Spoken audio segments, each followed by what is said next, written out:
Ça va bien tout le monde ce matin? Amen. On va plonger dans la parole de Dieu. Ce matin, j'ai eu à cœur de partager avec vous un texte qu'on retrouve en Genèse, chapitre 32. Un texte qui raconte la rencontre déterminante d'un homme avec son Dieu. Une rencontre déterminante d'une personne. Une rencontre qui allait tout changer dans la vie de Jacob. Et c'est le titre de la réflexion de ce matin. Vivre une rencontre déterminante avec son Dieu. Je sais que plusieurs d'entre nous ont eu un jour une rencontre déterminante avec le Seigneur. Une espèce de visitation particulière, un moment sacré avec Dieu. Une rencontre qui a transformé vos vies pour toujours. Un moment impossible à oublier. Un jour à marquer avec un X dans le calendrier. Parfois, on se souvient même de la date que c'est arrivé. Mais peut-être ce matin, en écoutant ces paroles, vous vous dites, « Oh, tu dis, moi, je n'ai jamais vécu ce type de rencontre avec Dieu. » C'est fort possible. Il n'y a pas de souci. Pas de souci avec ça. Mais je demande à Dieu, en cet instant, dans le nom du Seigneur Jésus, vraiment, par la puissance de l'Esprit Saint, de vous rencontrer d'une façon déterminante aujourd'hui, dans les prochains jours, dans les prochaines semaines. Amen.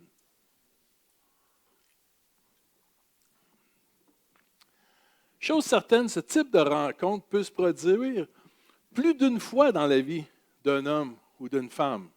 C'est rarement une rencontre définitive avec Dieu qui se fait une fois pour toutes. Même si la première fois, la première rencontre avec Dieu, c'est un moment charnière. C'est un moment clé, c'est un moment déterminant dans la vie d'une personne. Pour Jacob, on va parler de Jacob ce matin. Pour Jacob, il y a eu un avant et il y a eu un après cette nuit mémorable avec Dieu. Pour Jacob, il l'a dit lui-même dans le texte qu'on va lire dans quelques instants. « J'ai vu Dieu face à face et j'ai eu la vie sauve. » J'ai rencontré Dieu face à face et mon âme a été sauvée. Mais il faut reconnaître que la vie de Jacob a été tout sauf un long fleuve tranquille, comme on dit.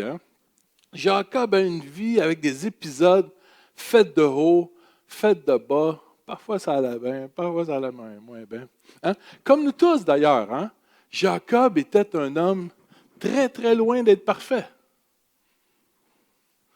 Heureusement, cette personnalité de Jacob n'a jamais freiné Dieu en réalité. Au contraire, Dieu est capable d'en prendre, même si on n'est pas parfait. Dieu avait des projets de bonheur pour Jacob.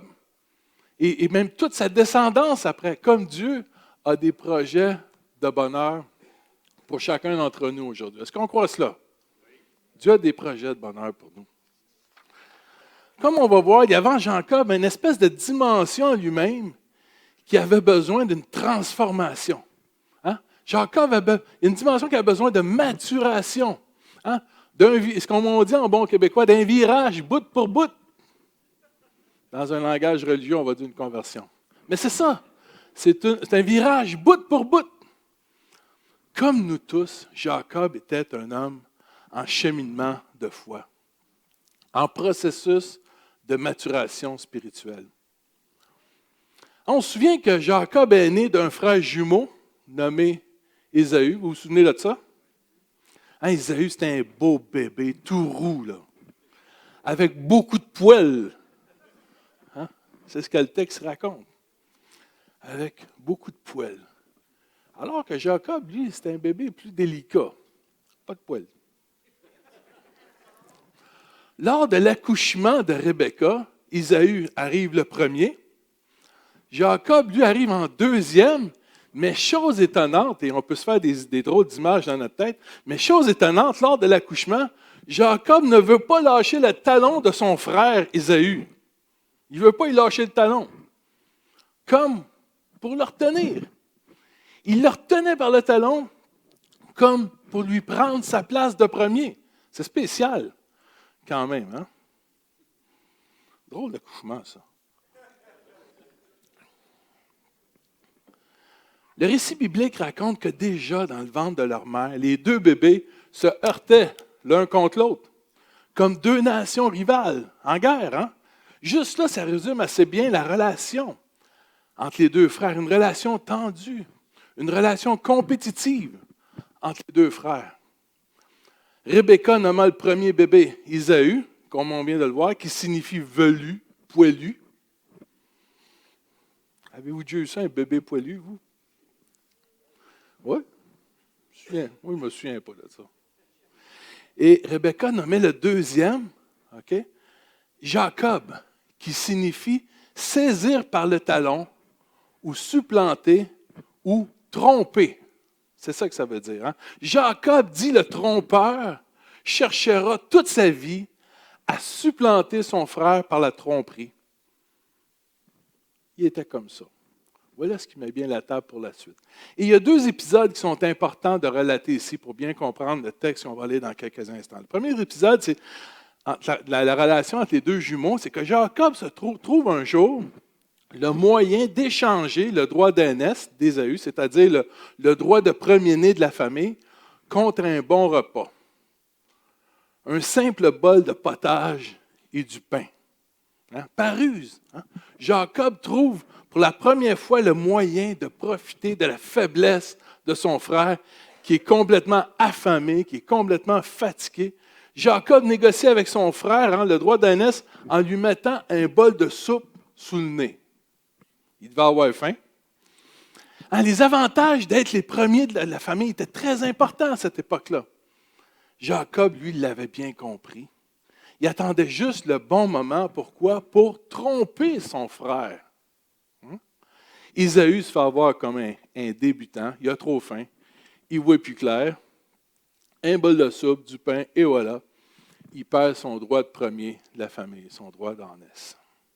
Premier épisode assez important. Première fois que Jacob trompe son frère. Deuxième épisode, Jacob trouve un jour le moyen de voler à son frère la bénédiction d'Isaac, leur père. Jacob, grâce à un subterfuge et en collaboration en plus avec sa mère, il trompe son père Isaac, qui lui est à moitié aveugle, et reçoit la bénédiction qui aurait dû revenir au premier-né Ésaü. Toute une histoire. De la tromperie de haut niveau. Jacob, il se met même du poil sur les mains pour se faire passer pour Ésaü. Isaac, leur père, qui est à moitié aveugle, il ne voit que du feu, touche les mains. Jacob avec le poil. Et lui donne la bénédiction qui aurait dû revenir à son frère. Ça allait mal dans la famille. Jacob, qui est maintenant en conflit avec son frère, qui est en colère contre lui pour l'avoir trompé 2 fois, décide de quitter le pays avant de se faire tuer, bien sûr, pour aller s'installer chez son oncle Laban. Chez Laban, ça va être le tour de Jacob de se faire tromper par son oncle. Laban n'était pas reposant non plus. C'est l'histoire du pompier arrosé, le trompeur trompé. Et après 25 ans de service obligé par Laban, Jacob finit cette fois-ci par tromper aussi son oncle, par un subterfuge aussi. Et il quitte avec ses 2 femmes, ses 2 servantes, puis ses 11 enfants. Il se pousse de jour. C'est le contexte de notre histoire de ce matin. C'est important de saisir ça. Une histoire de tromperie entre 2 frères. Belle petite famille, qu'est-ce que vous en pensez? Regardons maintenant l'épisode. Un coup qu'on sait tout ça, regardons le texte qui nous intéresse ce matin. Genèse 32. Dans la nuit, il se leva, emmena ses 2 femmes, leurs servantes et ses 11 fils, et passa le gué du Yabok. Après avoir fait traverser le torrent, à toute la gang, et avoir fait passer tout ce qui lui appartenait, Jacob resta seul. Alors un homme lutta avec lui jusqu'à l'aube. Quand l'adversaire vit qu'il n'arrivait pas à vaincre Jacob, il lui porta un coup à l'articulation de la hanche, qui se démit pendant qu'il luttait avec lui. Puis il dit à Jacob, « Laisse-moi partir, car le jour se lève. » Mais Jacob lui dit, « Je ne te laisserai pas aller avant que tu m'aies béni. Quel est ton nom? Lui demanda l'homme. Jacob, répondit-il. Désormais, reprit l'autre, tu ne t'appelleras plus Jacob, mais Israël, car tu as lutté avec Dieu, avec les hommes, et tu as vaincu. Jacob l'interrogeait, s'il te plaît, fais-moi connaître ton nom. Pourquoi me demandes-tu mon nom? Lui répondit-il. Il le bénit là. Jacob nomma ce lieu Péniel, qui signifie la face de Dieu, car, dit-il, j'ai vu Dieu face à face et j'ai eu la vie sauve. Quand il eut passé le gué de Péniel, le soleil se leva, Jacob boitait de la hanche. C'est pourquoi jusqu'à ce jour, les Israélites ne mangent pas le muscle de la cuisse fixé à l'articulation de la hanche, car c'est là que Dieu avait frappé Jacob. Jacob scruta l'horizon, aperçut Isaü qui arrivait avec 400 hommes. Ouh là là! Alors il repartit ses enfants entre Léa, Rachel, les 2 servantes, puis toute la patente. Il plaça en tête les servantes et leurs enfants, puis Léa et les siens derrière eux, et finalement Rachel et Joseph. Lui-même passa devant eux. Il se prosterna 7 fois jusqu'à terre avant l'arrivée de son frère. Isaü courut à sa rencontre, le prit dans ses bras, se jeta à son cou et l'embrassa. Tous 2 se mirent à pleurer. Amen. Seigneur Dieu, on veut te remettre cette parole ce matin. Seigneur, agis au milieu de nous, par ton esprit. C'est dans le nom de Jésus que je prie. Amen.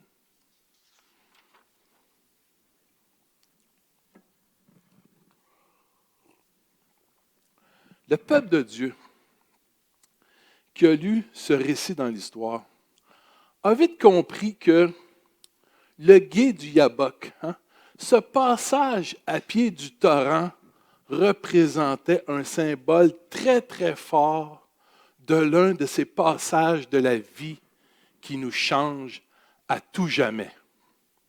Nous autres, on lit ça, on ne peut pas comprendre ça. Mais ces gens-là ont compris ça. Un gué, là, c'est un passage de pierre au milieu d'une rivière, un torrent. Tu sais, il n'y a pas de pont à cette époque-là. Il fallait trouver des moyens pour traverser les points d'eau. Le gué du Yabok est une image qui symbolise un changement important, une traversée importante dans la vie d'une personne. Un gué est un symbole d'un nouveau commencement. On peut penser à la traversée de la mer Rouge par les Hébreux esclaves en Égypte, ou on peut penser au baptême chrétien, symbole d'une vie nouvelle qui débute. Les passages à travers les eaux dans la Bible ont une signification spirituelle très, très forte. On pourrait parler de Noé et son arche, qui ont passé au travers le déluge. On pourrait parler de la traversée du Jourdain par Josué vers la terre promise. Dans la vie, nous rencontrons tous des passages importants, incontournables. Et pour ma part, j'ai vécu dans les dernières années un des passages les plus importants de ma vie. Le passage du travail actif à la vie de retraité. Ça a été pour moi, je vous le dis, tout un passage. Un gros changement dans ma vie. Un passage très difficile même, j'en ai souvent parlé à certaines personnes. Une nouvelle adaptation qui m'a fait personnellement très, très mal. Pour moi, ça a été une très, très grosse remise en question. Mais en même temps, aujourd'hui, je suis obligé de dire que ce passage a été pour moi une très, très grande bénédiction. Une occasion de vivre quoi? De vivre une nouvelle rencontre déterminante avec mon Dieu. Une restauration de ma personne, un ajustement, un souffle nouveau de Dieu. Amen. Et c'est ce qu'on va faire ce matin. On va regarder ensemble ce que ces passages de la vie peuvent aussi représenter pour chacun de nous aujourd'hui. Et la première chose qui caractérise ce passage de Jacob, comme on vient de lire, c'est la solitude. Jacob, après avoir traversé ce gué, ce chemin, comme on a vu dans le torrent, demeura totalement seul, nous dit le texte au verset 25. Jacob resta seul. Dans les grands passages de la vie, nous nous retrouvons souvent très seuls avec nous-mêmes, avec nos doutes, avec nos questionnements, avec nos remises en question. Comme pour nous préparer, nous disposer à vivre quelque chose de nouveau, quelque chose de neuf. C'est rarement dans la multitude des activités, étourdis à gauche puis à droite, entourant de plein de gens que ces passages-là se passent. Hein? Ces passages solitaires existent comme pour nous ramener tranquillement à Dieu. Hein? Nous centrer aussi sur nous-mêmes, nos priorités, nos valeurs, hein? Pour nous faire comprendre dans quel état nous sommes à ce moment-là. Hein? Nous connecter avec nous-mêmes, nos blessures, notre histoire, nos défis. On en a tous. Nous faire comprendre et accepter nos vulnérabilités. Et on l'a bien chanté tantôt. Je l'avais demandé à Sylvain. Merci. Hein. Merci Sylvain. Sonde-moi, ô Dieu, et connais mon cœur. Éprouve-moi et connais mes pensées. Regarde si je suis sur une mauvaise voie. Tu sais, puis une mauvaise voie, ce n'est pas toujours le péché, ça. Là. C'est plus compliqué que ça, l'être humain. Là. Tu sais, c'est plus compliqué que ça. Là. Regarde si je suis sur une mauvaise voie et conduis-moi sur la voie de l'éternité. Ces passages solitaires de la vie nous poussent parfois à crier notre désespoir à Dieu. Je t'en supplie, Seigneur, viens me visiter. Hein? J'ai vraiment besoin de toi, Seigneur. Je n'en peux plus. Fais quelque chose. Fais quelque chose. J'ai mal en dedans. Mais qu'est-ce qui va m'arriver, Seigneur? Qu'est-ce qui va m'arriver demain?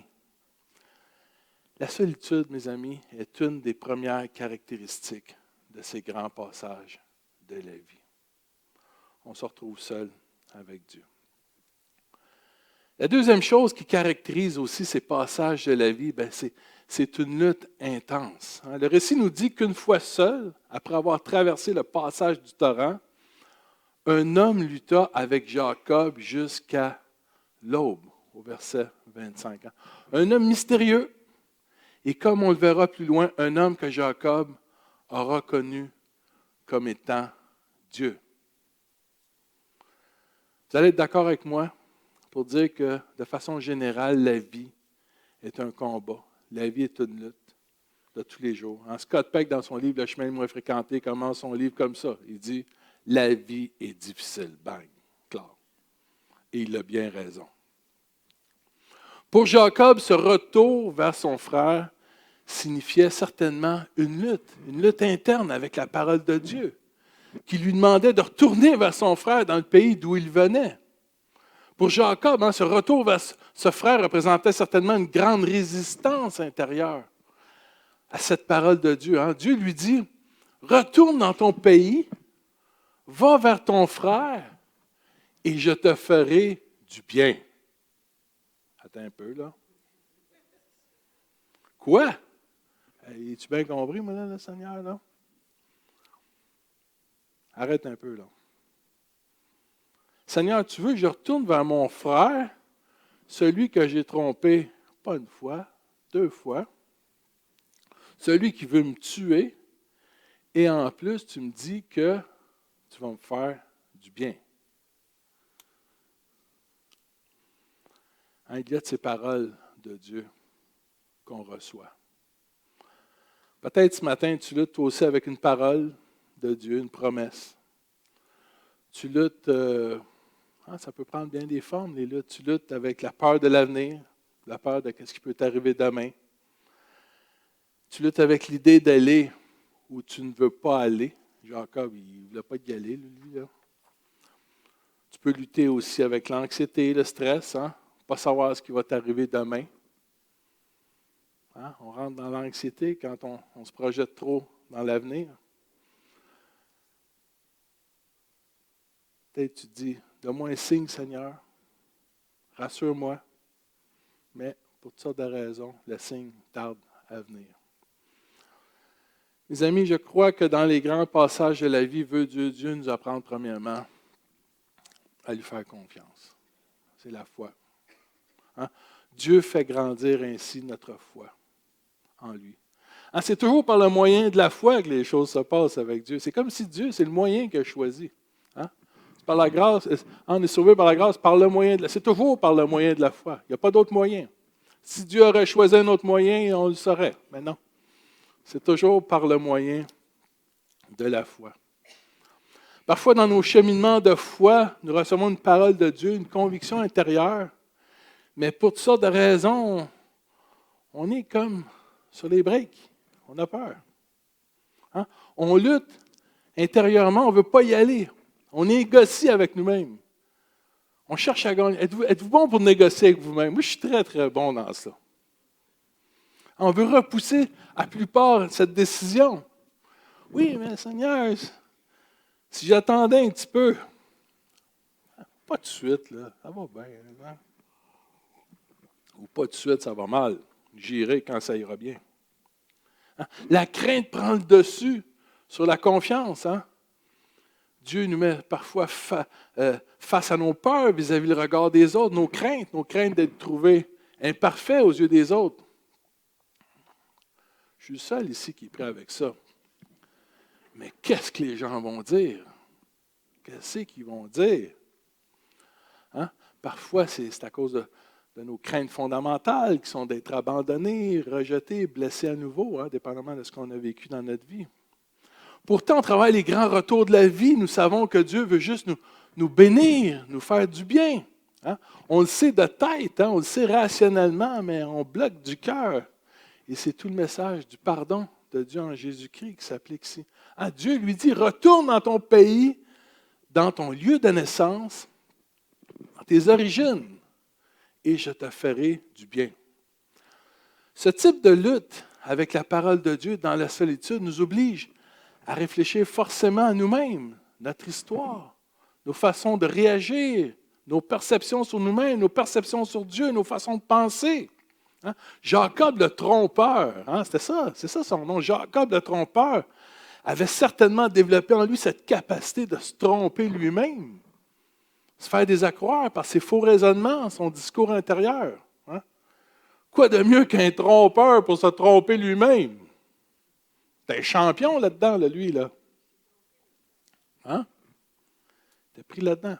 Quoi de mieux qu'un menteur pour se mentir à lui-même? Les amis, je crois en quelque sorte, à différents niveaux, le personnage de Jacob nous représente tous, en quelque sorte, dans nos contradictions, nos incohérences, toutes humaines. Hein? Ces contradictions en nous qui nous amènent, à un moment donné, hein, on n'a plus le choix, à nous remettre en question, à vouloir faire un travail d'authenticité sur nous-mêmes. Hein? Être vrai, authentique, arrêter les games, accepter ses limites humaines, ses défis, accepter la réalité sur soi, la vérité sur soi-même. Ce n'est pas toujours facile de faire cela. Demander à Dieu de venir me rencontrer là où ce que ça me fait vraiment mal, pour m'aider à surmonter cela, à voir les choses autrement. Hein, vous savez, comme croyants, on est très bon pour faire le travail de vérité sur Dieu. Hein, nous connaissons plein de choses sur Dieu. On parle de Dieu, on proclame la vérité de Dieu. Et c'est très bien comme cela. Mais pendant ce temps-là, nous fuyons parfois notre propre réalité. On s'étourdit. Hein? Cette réalité en nous que nous ne voulons peut-être pas voir. Les passages de la vie nous appellent non seulement à faire un travail de vérité sur Dieu, mais aussi à faire un travail d'authenticité sur nous-mêmes, avec l'aide de Dieu. Ce n'est pas tout seul qu'on fait ça, là. C'est avec l'aide de Dieu. Comprendre ce qui me ramène souvent à la case départ. Comprendre mes patterns, mes schémas, hein, tout ce qui crée du désagréable en moi et ce qui crée parfois du désagréable autour de moi. Hein, faire un travail de vérité sur soi-même avec l'aide de Dieu est un travail beaucoup plus difficile à faire qu'on le pense. Il faut y mettre du temps. Tu sais, Jacob, il a dû passer par là. Hein? C'est une lutte, c'est un affrontement C'est un combat avec l'aide de Dieu, faut-il le répéter. À chacun de nous de nommer ces choses pour nous, hein, en nous-mêmes. On a tous des vies différentes, des histoires différentes. Les découvrir pour soi-même, les accepter dans cette rencontre solitaire avec Dieu. Chose certaine, quand on lutte, nous nous retrouvons souvent dans une période de noirceur, une période plus sombre, comme au beau milieu de la nuit, comme Jacob, qui a lutté avec Dieu toute la nuit jusqu'au lever du soleil. Je me disais en me préparant que cette nuit a dû paraître très, très longue à Jacob, même si une nuit, en réalité, c'est vraiment bien, bien long. Moi, cette nuit, ça a passé assez vite, là, quand même. Là, les luttes de nos vies paraissent parfois très longues. C'est comme si le temps s'arrête. Une journée de souffrance, c'est déjà une journée de trop. Ça n'en finit plus. Les luttes de nos vies peuvent prendre plusieurs autres formes que celles de Jacob.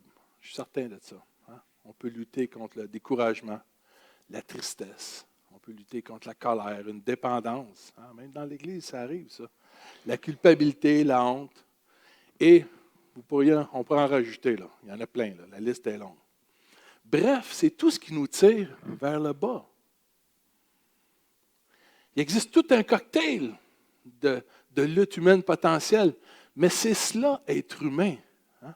Être humain, c'est se sentir parfois inférieur, petit, vulnérable, inadéquat, faible, démuni, sans protection, malade. Et, hein?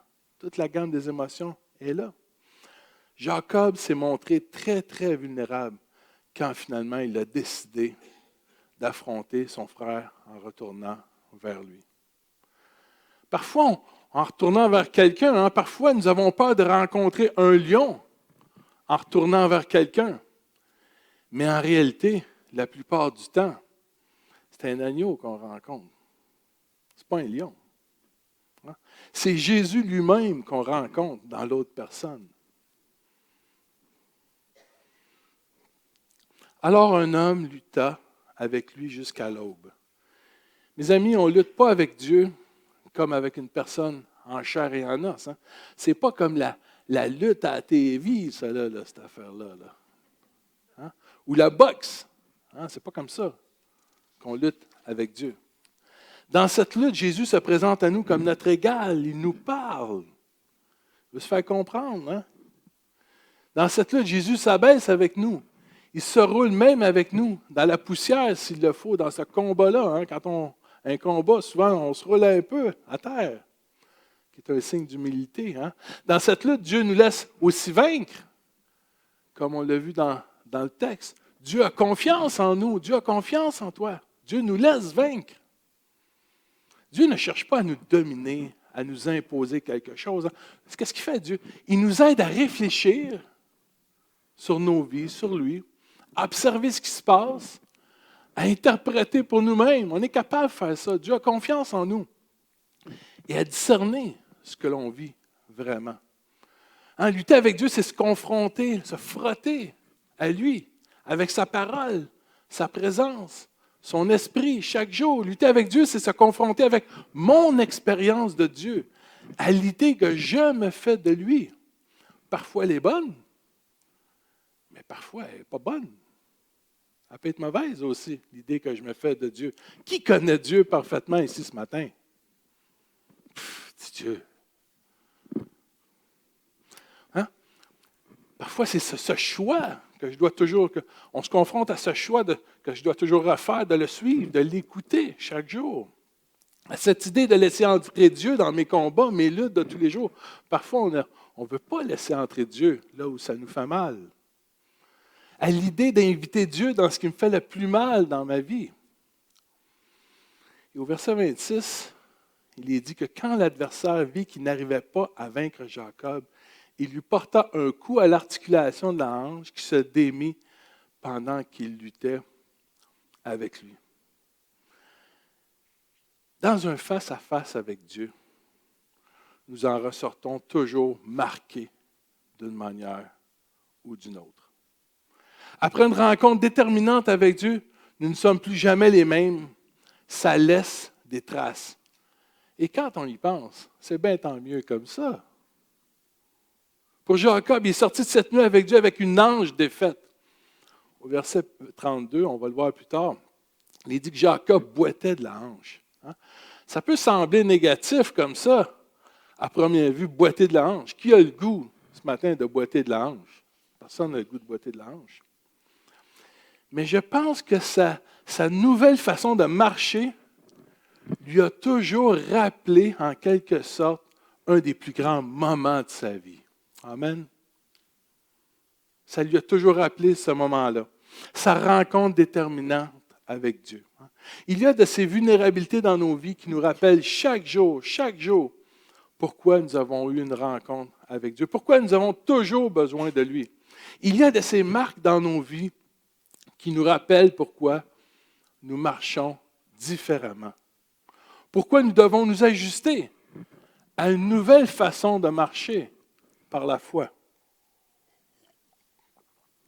Jacob portera sur lui la trace de sa rencontre avec Dieu toute sa vie.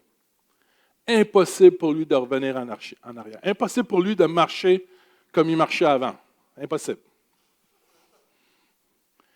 Puis il dit à Jacob, verset 27, et c'est cet homme mystérieux qui incarne Dieu, il lui dit à Jacob, « Laisse-moi partir car le jour se lève. » Mais Jacob répondit, « Je ne te laisserai pas aller avant que tu m'aies béni. » No way, no way. Pas question. Je te laisse partir, Dieu. Je ne te lâche pas. Hein? On se souvient, Jacob, on en a parlé tantôt, il refusait de lâcher le talon de son frère. Il ne voulait pas le lâcher. Cette fois-ci, Jacob refuse de lâcher Dieu.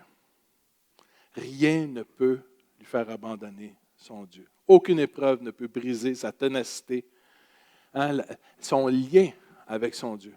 Seigneur, je ne te laisserai pas aller avant que tu m'aies béni. Cette rencontre change tout pour Jacob, finalement, de sa compréhension de Dieu. Jacob veut maintenant recevoir la vraie bénédiction de Dieu lui-même. Pas celle de son père Isaac qui avait volé à son frère, qui ne lui a pas donné grand-chose finalement. Il veut la vraie bénédiction. Je ne te laisserai pas aller, Dieu, avant que tu m'aies béni, que tu m'aies vraiment béni. Hein? L'homme dans la lune de Jacob est perçu comme un adversaire, comme celui qui peut finalement lui faire du bien, le bénir, lui donner finalement tout ce qu'il y a de meilleur, un sens à sa vie, une transformation durable et faire une différence dans sa vie. Vous savez, ces passages importants de la vie, et on en vit tous, demandent beaucoup de persévérance, de ténacité. Mais en bout de compte, nous sommes assurés d'une chose, c'est de recevoir ce qu'il y a de mieux de Dieu. Amen. Seigneur, je ne te laisserai pas aller avant que tu m'aies béni. Il y a une promesse là-dedans, même. Quel est ton nom? Demanda l'homme à Jacob. Jacob, répondit-il. Désormais, reprit l'autre, tu ne t'appelleras plus Jacob, mais Israël, car tu as lutté avec Dieu, avec les hommes, et tu as vaincu. Hein? Dieu donne même, dans cette rencontre, un nouveau nom à Jacob. Il l'appelle maintenant Israël. Fini Jacob, fini le trompeur. Hein? Jacob, au travers de cette rencontre avec Dieu, Jacob ne sera plus jamais le trompeur. Fini le mensonge. Même le peuple de Dieu, les 12 tribus d'Israël porteront son nom à tout jamais. On parle encore du peuple d'Israël aujourd'hui. Vivre une rencontre déterminante avec son Dieu, c'est aussi changer d'identité. Il se passe quelque chose là. On change d'identité. Je conclus en disant que il y a de ces passages dans la vie, des rencontres avec Dieu, qui laissent des traces, qui laissent des marques, qui nous transforment à tout jamais. Des moments qui forgent en nous une nouvelle identité, un nouveau nom, une nouvelle façon de voir les choses, une nouvelle façon de marcher, comme on l'a vu. En ce qui me concerne, avant de vivre ce passage, cette étape de ma vie de travailleur à celle de retraité, et ça n'arrive pas à tous ceux qui prennent, inquiétez-vous pas, là, ça n'arrive pas à tout le monde qui prennent leur retraite, là, cette affaire-là. Mais en ce qui me concerne, ce passage, OK, avant cela, je me percevais comme une personne quand même assez forte, assez performante, en contrôle de mes affaires, capable de porter plusieurs projets à la fois. Hein, c'était jamais assez. Toujours plus, toujours mieux. Amenez-en des projets, comme dans l'annonce. Hein? Et certainement que Dieu a utilisé ça, tout cela, pour l'avancement de son royaume, en tout cas. Je l'espère. Mais ma nuit de solitude avec Dieu, à lutter avec lui, a laissé des traces importantes dans ma vie. Aujourd'hui, là, j'accepte que je suis beaucoup plus vulnérable. Je ne suis plus le même homme. Il y a quelque chose qui a changé en moi. J'ai un nouveau regard sur les choses de Dieu. Et je comprends quand Paul dit, c'est quand je suis faible que je suis fort. Avant, il le comprenait, mais jusqu'où je le comprenais? Puis peut-être que je vais le comprendre différemment dans 10 ans. Hein, ça se peut-tu? C'est la vie. Franchement, j'aurais bien aimé vivre ce passage de ma vie plus tôt dans ma vie. Hein, on pense à ça. Mais on ne contrôle pas le temps de Dieu. Il ne faut pas avoir de regrets. Puis, le vent souffle où il veut. On entend le bruit. Mais tu ne sais pas d'où il vient ni d'où il va. C'est comme ça, marcher par la foi. Je vais inviter Sylvain et toute l'équipe pour le prochain chant. Et nous, pendant que l'équipe va s'installer, on va prier. Qu'est-ce que vous en pensez?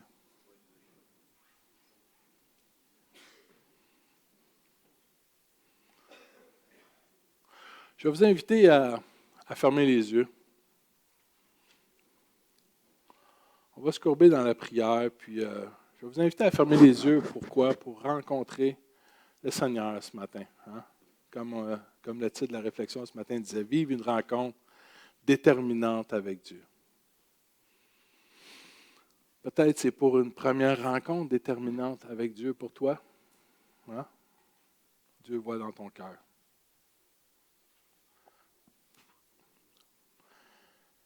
Laissons en ce moment le souffle de Dieu nous toucher intérieurement, la présence de Dieu.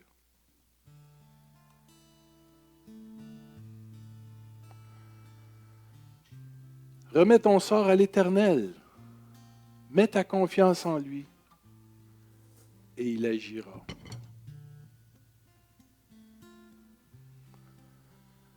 Remets ta vie entre les mains de Dieu ce matin. Fais-lui confiance pour ta vie.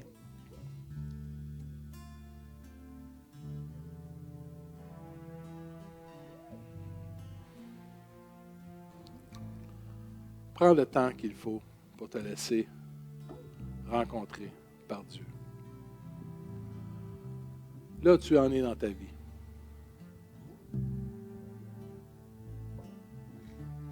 Déposons-nous dans le Seigneur, dans ses bras. Ce matin, le Seigneur t'invite à le rencontrer dans le plus profond de ton cœur, dans ta solitude peut-être, dans la nuit que tu vis peut-être, dans tes luttes de toutes sortes. Tu les connais, ces luttes. Tu connais cette solitude. Tu connais cette nuit. Invite Dieu, invite le Seigneur dans ta vie, là où tu as mal. Et pire encore, là où peut-être tu as subi du mal. Là où tu n'aimes pas trop souvent aller.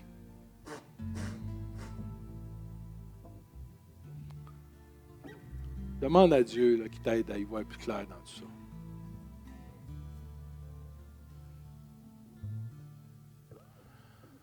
Ouvrons-lui tout grand nos cœurs. Hein, Jésus cogne à la porte de ton cœur ce matin, peut-être pour une première fois, je ne sais pas. Mais la porte ne s'ouvre que du dedans. La poignée est juste par en dedans. Dis au Seigneur ce matin, j'ouvre la porte de mon cœur dans la partie de ma vie qui a besoin de guérison, de réconfort, de soulagement. Seigneur, je sais que tu m'aimes tel que je suis. Visite-moi, Seigneur.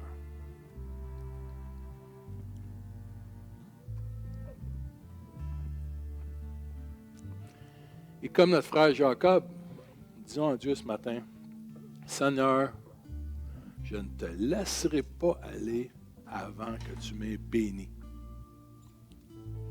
Aujourd'hui,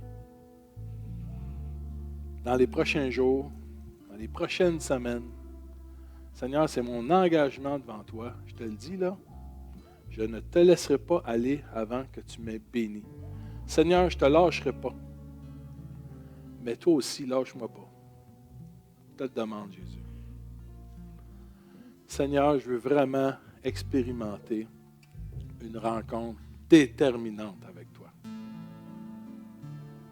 Je ne te laisserai pas aller avant que tu m'aies béni. Et nous prions dans le nom de Jésus.